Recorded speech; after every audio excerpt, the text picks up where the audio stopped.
Hello friends, welcome to Nancy's kitchen. இன்றைக்கி Sunday special, அதனால் எங்கள் வீட்டில் மீன் குழம்பு செய்கிறோம். மீன் குழம்பு எப்படி செய்யலான்னு பார்க்கலாம் வாங்க. ஒரு ஸ்பூன் ஜீரகம், ஒரு ஸ்பூன் மிளகு ரெண்டையும் ஒரு கடாயில் எடுத்துகிட்டு ஃப்ரை பண்ணிக்கலாம். ஸோ இந்த ஃப்ரை பண்ணும்போது மிளகும் ஜீரகம் ரொம்ப கருகி போகாமல் லைட்டாக கலர் சேஞ்ச் ஆகிற அளவுக்கு வறுத்துக்கிட்டால் போதும். ஸோ இந்த வறுத்து எடுத்த மிளகு ஜீரகத்தை ஃப்ரை பண்ணிவிட்டு அதை ஒரு ட்ரேக்கு சேஞ்ச் பண்ணி வச்சுக்கலாம். ஸோ நான் இன்றைக்கி மீன் குழம்பு வைக்கிறதுக்கு பாறை மீன் தான் எடுத்திருக்கேன். ஸோ அது ஆல்ரெடி பார்த்திங்க அப்படின்னாக்கா கழுவி கட் பண்ணி வச்சுருக்கேன். ஸோ இந்த வறுத்த ஜீரகத்தை நான் தனியாக ஒரு ட்ரேயில் வச்சுக்கிட்டேன். அதுக்கப்புறம் குழம்புக்கு 5 தக்காளி, 2 பெரிய வெங்காயம், 10 பல் பூண்டு எடுத்துகிட்டு அதை வதக்க போகிறோம். அதுக்கு நான் வதக்கிறதுக்கு ஒரு 3 ஸ்பூன் நல்லெண்ணெய் எடுத்துக்கிறேன். அந்த நல்லெண்ணெயில் நல்லா காஞ்சதுக்கப்புறம் அதில் கட் பண்ணி வச்சுருக்கக்கூடிய தக்காளி, வெங்காயம், பூண்டு இது 3ஐயும் அதில் போட்டுட்டு நல்லா வதக்கி விடுங்க. இந்த வெங்காயம், தக்காளி, பூண்டு நமக்கு குழம்பு அதிகமாக வேணும்னா அதுக்கு தகுந்த மாதிரி எக்ஸஸாக எடுத்துக்கலாம். இல்லை குழம்பு கொஞ்சமாக போதும் அப்படின்னாக்கா, இப்போ நான் நார்மலாக ஓரளவு சாப்பிட்ற அளவுக்கு ஒரு கடாய் அளவுக்கு வைக்க போகிறேன். ஸோ அதனால் அதுக்கு தகுந்த மாதிரி நான் எடுத்திருக்கேன். ஸோ இது நல்லா வதக்கி விடுங்க. இதை சீக்கிரம் வதங்கிறதுக்கு நம்ம கொஞ்சம் உப்பு அதில் ஆட் பண்ணோம் அப்படின்னாக்கா இந்த தக்காளி வெங்காயம் சீக்கிரமாக வதங்கிடும்.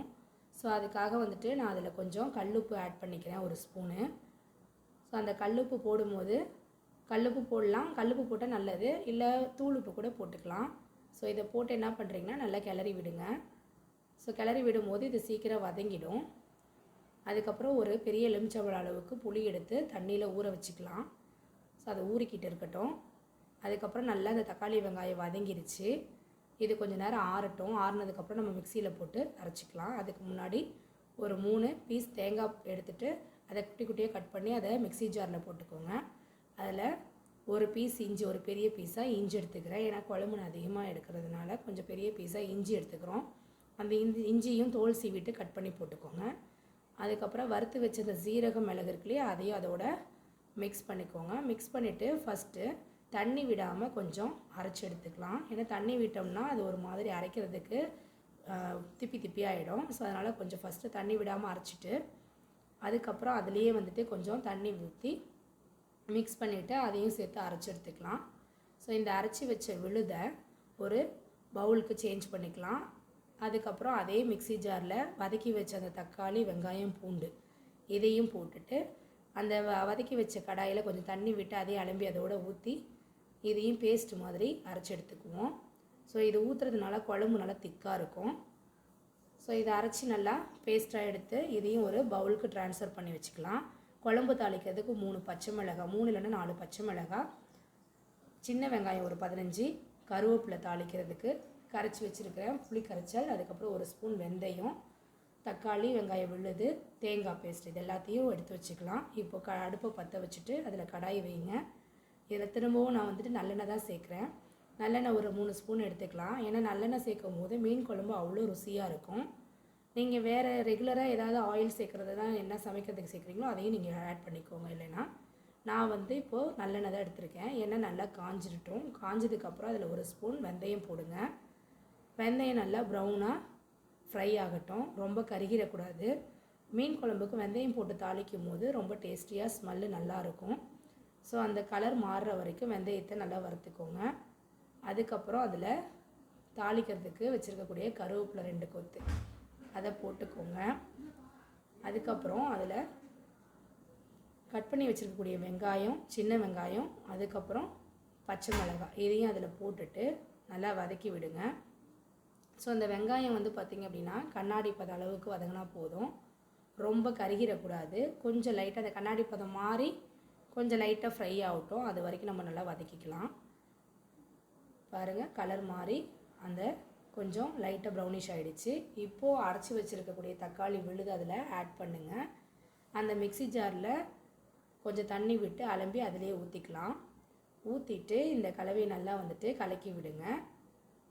கொஞ்சம் நமக்கு குழம்பு எந்த அளவுக்கு தேவையோ அந்த அளவுக்கு நம்ம தண்ணி விட்டு வதக்கி கலந்து விட்டுக்கலாம். அதுக்கப்புறம் அரைச்சி வச்ச தேங்காய் பேஸ்ட்டையும் அதில் மிக்ஸ் பண்ணிக்கோங்க.